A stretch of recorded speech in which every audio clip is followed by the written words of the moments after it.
Bonjour, théorie des groupes, je veux faire du coloriage. Je commence avec un point clé. Je veux colorier une partition. Ici j'ai pris 2, 2, 2, 3. Ok?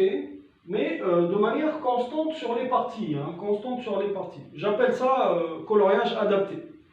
Coloriage adapté à la partition. Ça veut dire quoi? Ça veut dire si je prends ce bloc-là, cette partie, tout le monde ici doit prendre A. Par exemple comme ça. Ok? Ou tout le monde prend B. Ou tout le monde prend C s'il y a une autre couleur. Tout le bloc, tous les blocs, chaque bloc prend une seule couleur. Ok?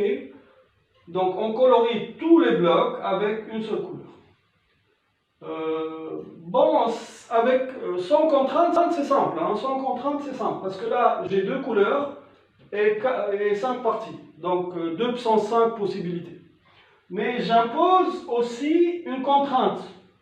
Je dois obtenir du A5B5. C'est quoi A5B5? Ça veut dire je veux que le résultat soit 5 fois 5 apparitions de la couleur A et 5 apparitions de la couleur B. Ok? Bon. Donc je commence avec le premier bloc. C'est A par exemple. Disons A2. A2, ça veut dire quoi? A. Ok? Peut-être B2 ou B2. Ok? Mais au lieu de noter ou, je vais noter plus. Vous verrez pourquoi après. Maintenant, le deuxième bloc, pareil. Soit les deux A ou les deux B. Donc A2 ou B2. Pareil pour le troisième. Attention au quatrième, pardon. Il y a un 3. Donc c'est peut-être A3 ou B3. Le dernier, c'est A ou B. Maintenant, qu'est-ce qu'il faut faire maintenant? Maintenant, comme les choix des blocs, des couleurs des blocs, sont indépendants, ok? Donc, on va tout simplement croiser. Croiser, ça veut dire quoi? Ça veut dire multiplier. Fois. Ok? Donc, j'ai des parenthèses, je multiplie les parenthèses. Ok? Et à l'intérieur de la parenthèse, j'ai des sommes. D'accord? Somme pour ou et croiser les choix des parenthèses, donc multiplier les parenthèses. Ok? Maintenant, chaque choix, chaque coloriage adapté correspond à un chemin, à une branche. Par exemple, A2, B2, B2, B3, A. Ok? Par exemple, A2, B2, B2, B3, A. Est-ce que c'est un bon choix? A priori, c'est un coloriage adapté. Mais c'est un mauvais coloriage adapté parce que ça donne du A3. Ça ne donne pas du A5. Ok? Ça donne du A3, B7. Ça ne m'intéresse pas. Ok?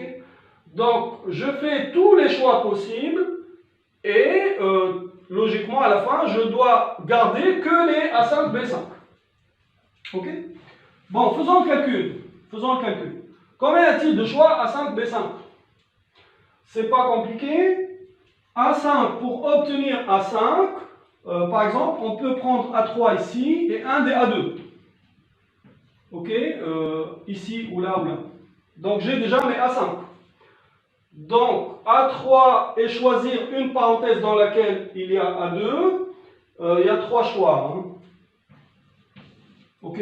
3 choix pour choisir le A2 et vous choisissez le A3 dans la quatrième. Tout le reste, vous choisissez les B. Une autre façon de faire, donc je peux choisir le A en bas avec deux parenthèses dans lesquelles il y a A2. Ok? A2, A.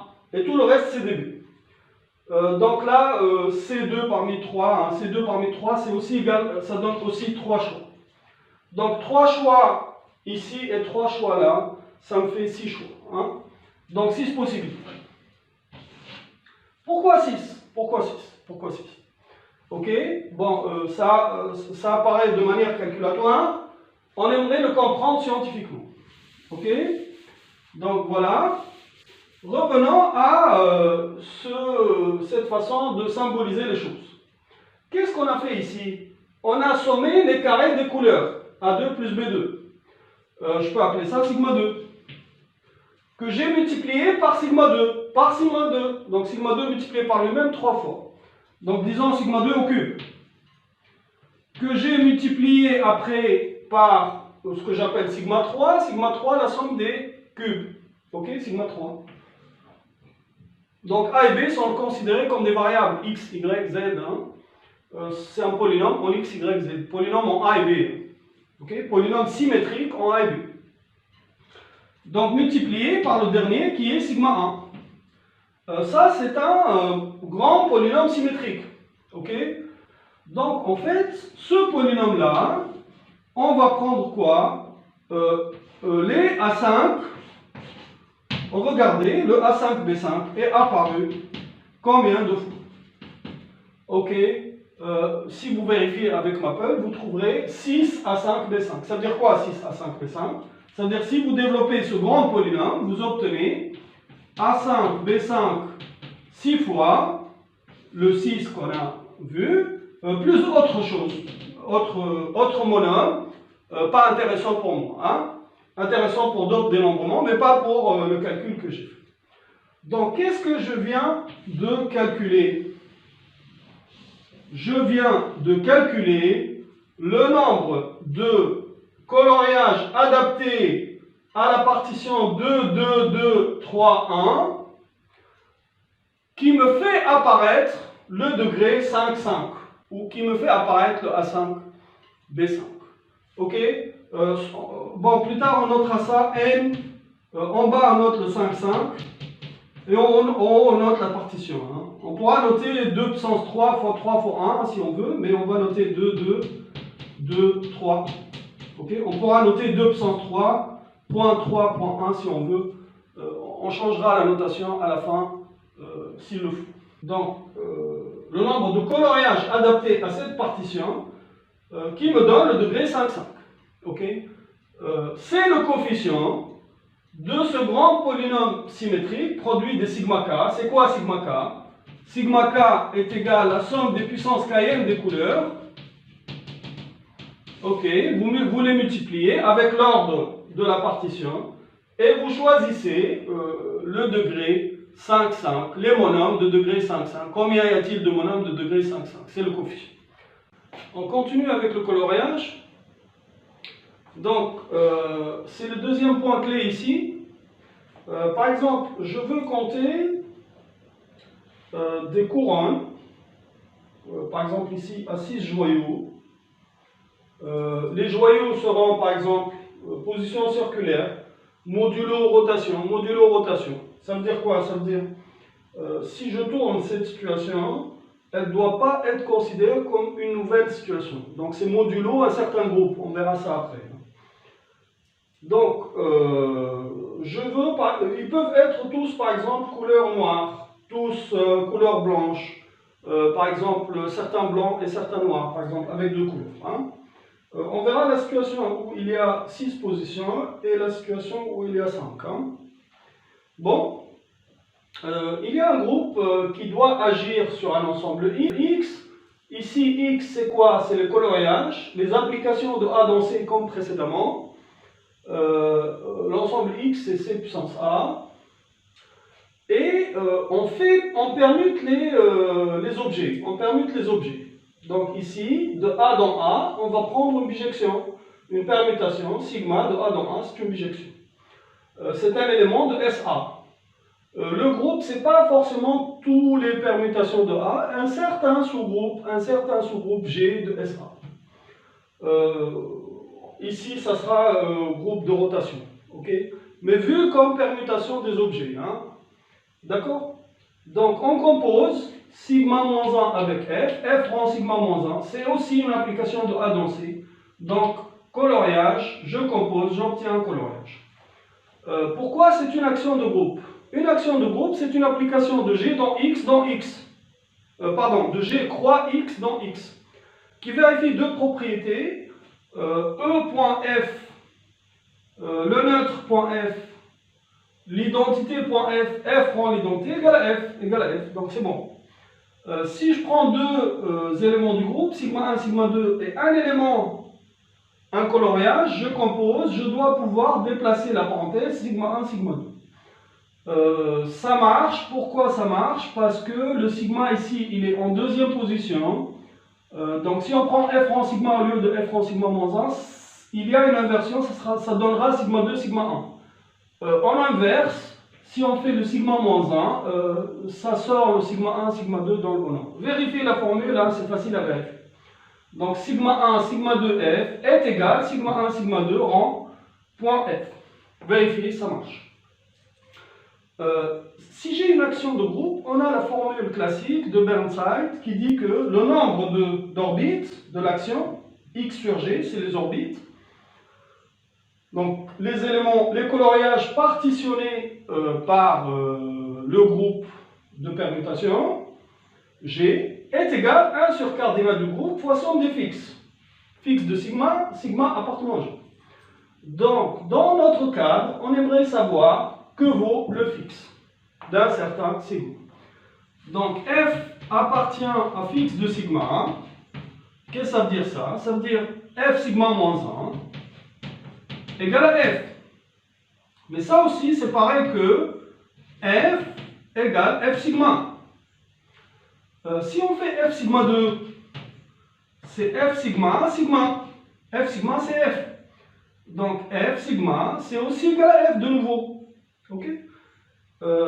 Donc, F sigma 2 égale à F. Mais plus généralement, F sigma K est aussi égal à F. Donc, F est fixé par sigma, si et seulement si, F rend sigma K égale à F, quel que soit K, j'écris ici appartient à Z. Si K est positif, sigma 2, sigma 3, etc., c'est par récurrence. S'il est négatif, on fait cette astuce-là et on envoie le sigma de l'autre côté. Hein? Donc ça peut être positif ou négatif, il n'y a pas de problème. Maintenant, on va essayer de lire cette formule. F de I égale F de sigma K de I. K appartient à Z, I appartient à quoi? Départ de F. Départ de F, c'est A. C'est quoi A? C'est les objets. F, c'est la couleur. Donc, la couleur d'un indice I est égale à la couleur de l'image de I par sigma. Ok? C'est pas très clair. On va prendre un exemple. Sigma 1, 3, 7 par exemple. 2, 4, 5 et 6 par exemple. Hein? Ok? Si je prends sigma égale à ça. Laissons de côté les singletons.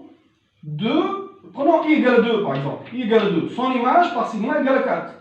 Donc F de 2 égale F de sigma de 2. F de 2 égale F de 4. Donc 2 et 4 doivent prendre la même couleur, la même image par F, même couleur. On fait pareil aussi entre, par exemple, l'image de 7 égale à 1. Donc 7 et 1, même image. L'image de 3 égale, l'image de 1 égale à 3. 3 et 1, même image, etc. Donc ça veut dire tout le support ici prend la même image. Le singleton prend une image, le singleton 6 prend une autre image. Ça peut être répété. Ok? Donc, ça c'est une situation qu'on a déjà vue. J'ai partitionné l'ensemble des entiers ou l'ensemble des objets par, ici je les ai partitionnés par sigma.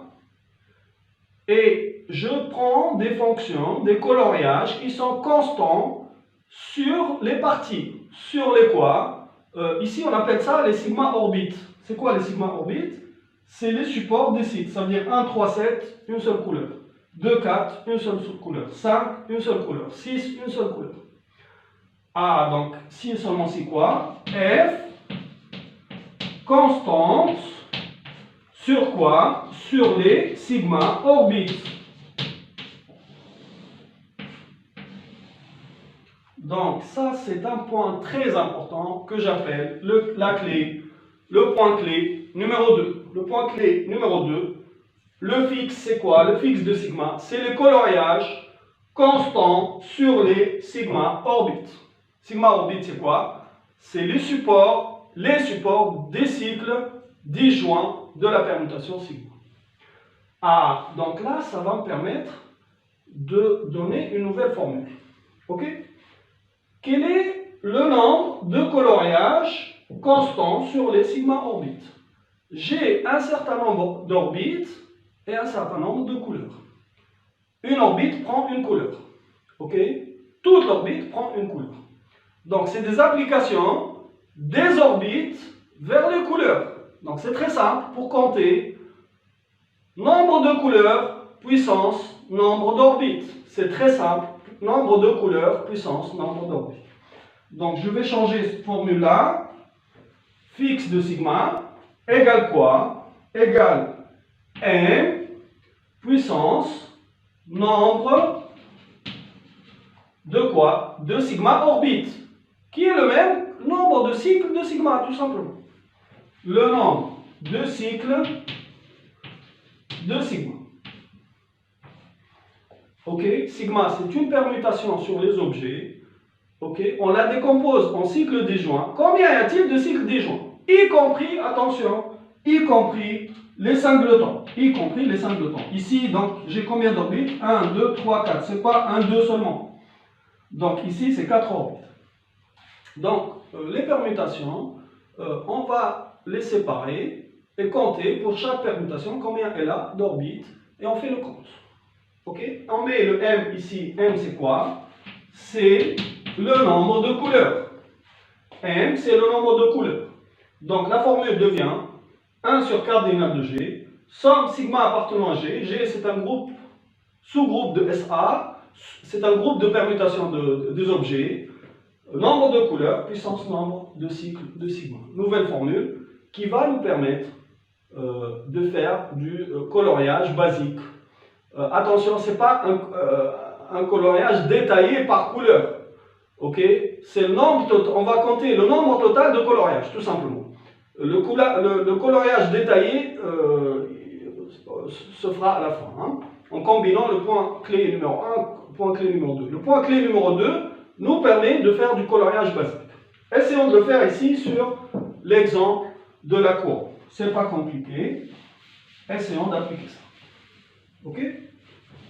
Donc, on commence maintenant avec la nouvelle formule. J'ai une formule, donc je l'applique. Commençons avec les 5 positions de la couronne. Ok? Le groupe ici, c'est simple, c'est modulo rotation. Hein. Si je tourne cette situation, elle est considérée comme la même situation. Donc, on ne compte pas les coloriages, on compte les coloriages modulo rotation. Donc, on compte des orbites. Ok? Donc, on est dans ce cadre. Donc, le groupe maintenant, on peut prendre groupe de rotation ou plus simplement groupe d'un cycle. Le cycle 1, 2, 3, 4, 5. Ça veut dire le 1 passe en 2, le 2 passe en, etc.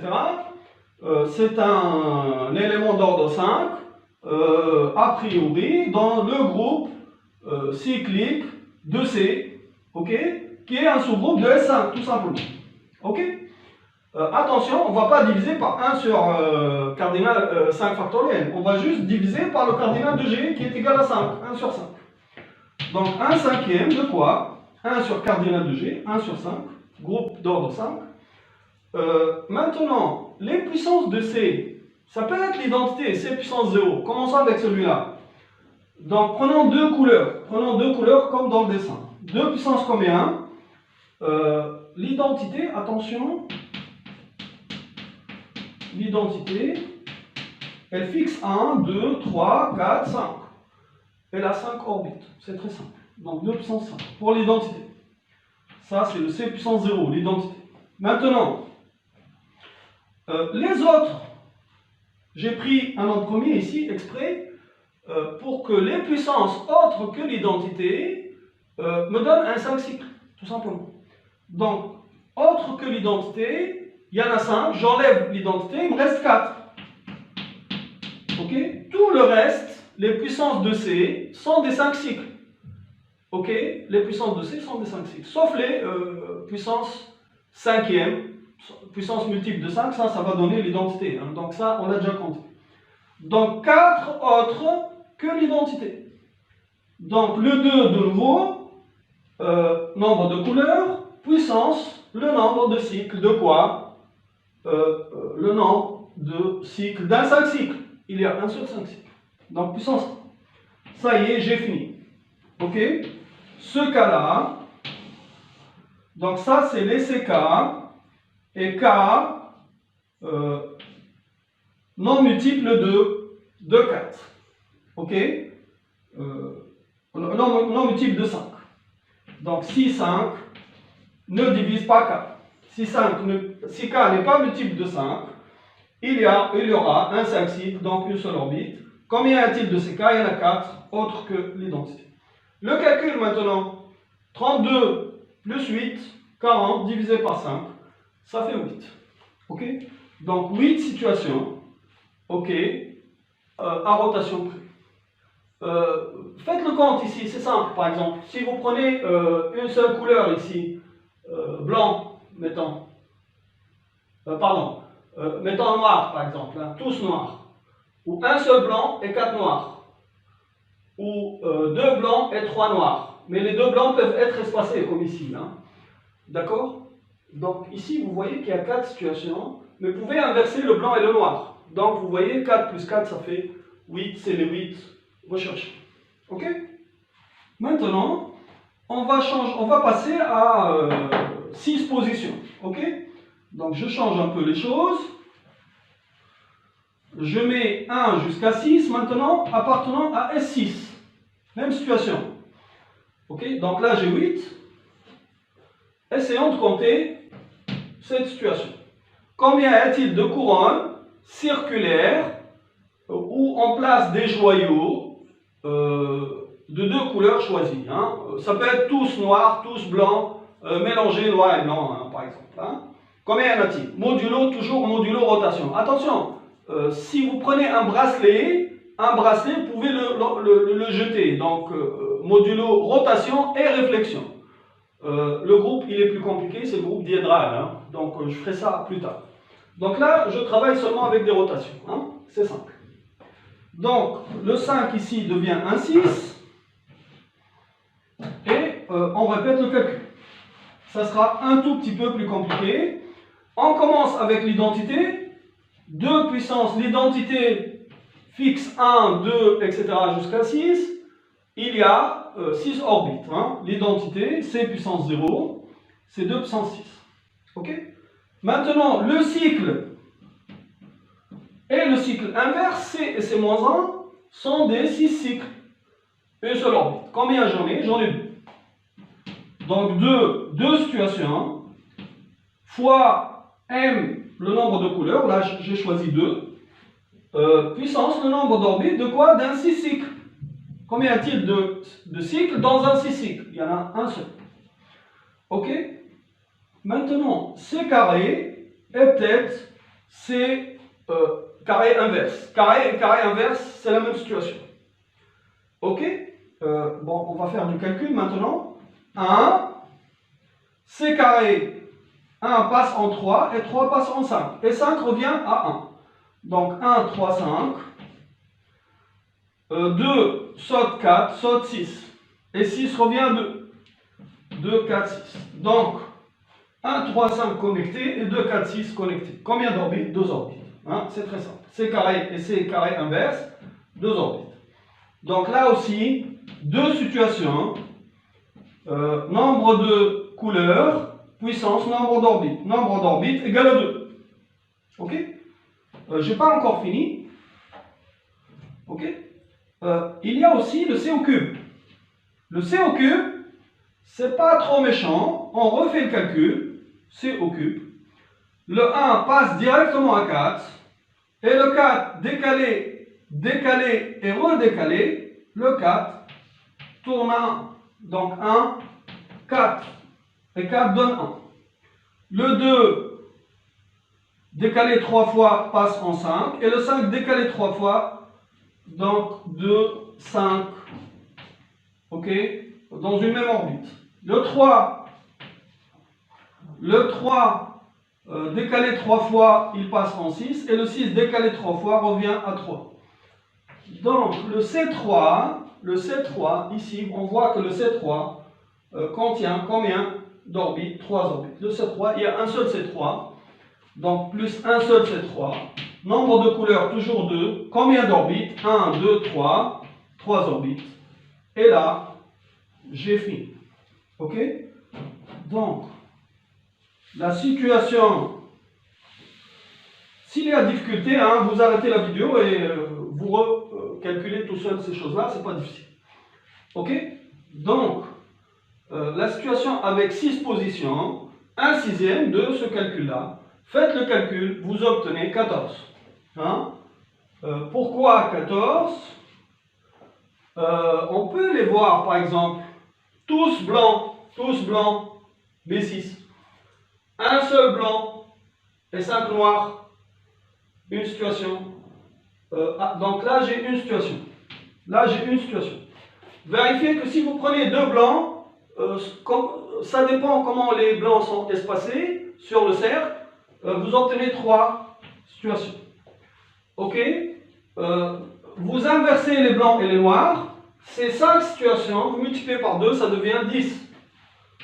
Ok? Et vérifiez que si vous prenez 3 blancs et 3 noirs, selon comment ils sont espacés, les blancs et les noirs, modulo rotation, il y en a 4. Hein? Vérifiez le calcul, ça fait bien les 14 donnés. Bon, il faut faire des dessins, faites-le tout seul, hein, c'est pas difficile. Merci. On continue maintenant la troisième partie. Donc on veut des coloriages maintenant détaillés et on va voir le lien avec les polynômes de Polya. Rappelons déjà les résultats qu'on a déjà vus. Donc le point clé numéro 1 dit que si je veux une partition N1, NQ, ensemble partitionné N1, NQ, et que je veux colorier cette partition avec un degré alpha, ça veut dire alpha 1 une fois la première couleur, alpha 2 fois la deuxième couleur, etc. Alors c'est le coefficient d'un certain polynôme symétrique. Sigma N1 fois sigma NQ, etc. Donc, il faut prendre le coefficient de degré alpha. Ça veut dire si la première couleur A, B, etc. Donc A puissance alpha 1, B puissance alpha 2, etc. Combien de fois apparaît le A puissance alpha 1, B puissance alpha 2, etc. Dans ce polynôme symétrique. Je rappelle les sigma k, c'est quoi? C'est la puissance km des couleurs. Sigma k, c'est la puissance km des couleurs. Le deuxième résultat, le deuxième point clé, c'est un coloriage est fixé par une permutation sigma, si et seulement si f est constante sur les sigma orbites. D'accord? Sigma impose une partition et les parts, f doit être constante sur les parts. Voilà. Maintenant, le schéma classique, hein, coloriage d'ensemble d'objets vers couleurs. Les objets, je note ici des indices, 1, N. Les couleurs, c'est 1, c'est N. Je vais changer un tout petit peu ça. En fait, l'action de groupe, on ne va pas la faire sur X, on va la faire sur X alpha. C'est quoi X alpha? X alpha, c'est les coloriages de degré alpha. Ça veut dire quoi les coloriages de degré alpha? On vient de le dire. Il faut que la première couleur apparaisse alpha une fois, la mième alpha m fois. On dit degré de f égale alpha. Ça veut dire le produit des couleurs est égal, c'est 1 puissance alpha 1, c'est n puissance alpha m. Ok? Eh ben, c'est pas évident que le groupe G, un sous-groupe de permutation de O, s'il agit sur X, alors il va agir sur X alpha. Ce n'est pas seulement une restriction. Il faut vérifier que si f un coloriage de degré alpha, alors cette chose-là, f sigma moins 1, est aussi de degré alpha. Ok? C'est pas méchant.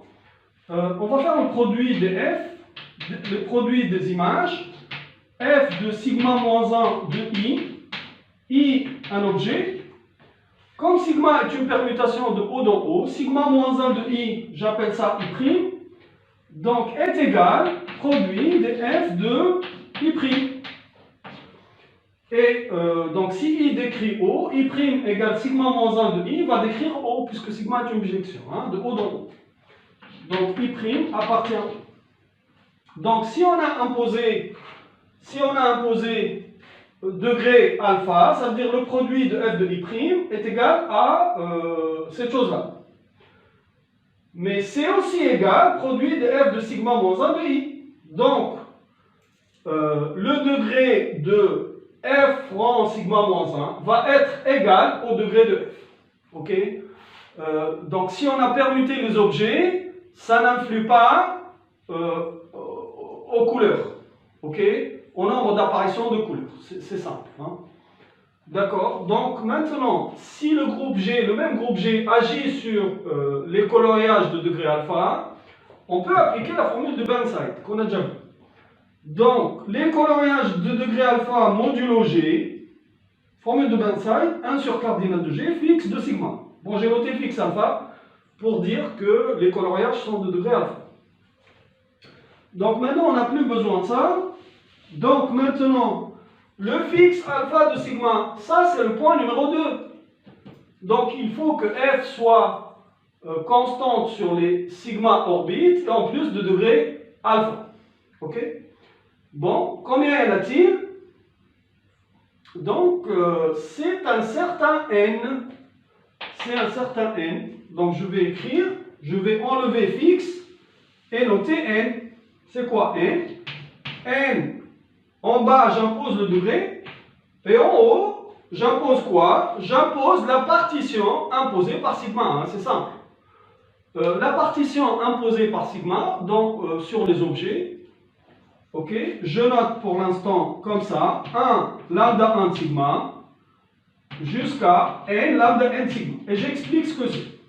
Ok? Bon. Par exemple, si je prends comme ça, 1, 2, 3, 4, 7, 8, 9, 5, 6 et 10 par exemple. Hein? Ok? Donc, là, j'ai pris deux singletons, 1 puissance 2, un seul doublé, 2 puissance 1, 2, 3 cycles, 3 au carré. Donc, le 1 a été répété combien de fois? Deux fois. Le 2, les deux supports, une seule fois. Les trois supports, deux fois. Ben, c'est ce que je vais noter, lambda 1 de sigma, lambda 2 de sigma, etc. Donc c'est naturel comme notation. Donc, ça, le sigma partitionne l'ensemble indice. Comment? 1, 1, une fois 2, et 3, et 3. Donc, on pourra noter comme ça. 1 plus 1, plus 2, plus 3, plus 3. Voilà la partition de l'ensemble à 10 éléments. Ok? Mais aussi, on peut noter avec des puissances. C'est le type de la permutation sigma. Maintenant, le sigma impose sa partition et on veut que le coloriage soit constant sur les parts de la partition, sur les parties de la partition. De combien de manières on peut faire ça? C'est le point numéro 1. Donc n, degré alpha, et en haut, on met la partition de l'ensemble des parts. Maintenant, ceci étant fait, donc le n alpha truc est aussi un certain coefficient. Ça, c'est le point numéro 1. Donc, égal coef alpha, c'est simple à retenir, de un certain polynôme qu'on va écrire. 1 sur cardinal de G, somme sigma appartenant à G. Maintenant, ces choses-là deviennent des sigmas eux-mêmes, comme ici. Sigma N1. Le N1 est égal à 1. Sigma 1. Mais sigma 1 va être répété un certain nombre de fois. Donc, lambda 1 de sigma, etc. jusqu'à sigma n, lambda n de sigma. Et on va dire ce que c'est le sigma. Ok? Ou sigma k, c'est quoi sigma k? Je ne l'ai pas noté, je vais le noter ici. Sigma k égale la somme des puissances km des couleurs. Ici, j'ai pris les couleurs, C1, Cm. Donc, C1 puissance k, point, point, Cm puissance k. Ok? Bon, donc voilà. Il y a polynôme qui apparaît de manière naturelle, c'est celui-là. Ok? P, j'appelle ça P. Ok? C'est pas P, c'est P d'un certain P appliqué à sigma 1, sigma n. C'est un polynôme, on les sigma i. Ou P, c'est quoi le polynôme P? C'est quoi le polynôme P? C'est 1 sur cardinal de G. Si on veut P de x1, xn égale quoi? Égale 1 sur cardinal de G, somme sigma appartenant à G de x1 à la place de sigma 1, puissance lambda 1 de sigma, xn à l'absence lambda n de sigma. Ça s'appelle le premier polynôme de Polya, qui apparaît de manière naturelle. Si on a compris le premier point et le deuxième point. Ok? Voilà. Le lien maintenant, donc le x alpha sur g, les coloriages de degré alpha modulo g, c'est coef alpha de p de sigma 1, sigma n. Vous prenez le premier polynôme, à la place des xi, vous mettez les puissances des couleurs. Il y aura une suite calculatoire avec des exemples. Mais là, c'est théorique, il faut le faire de manière théorique. Hein.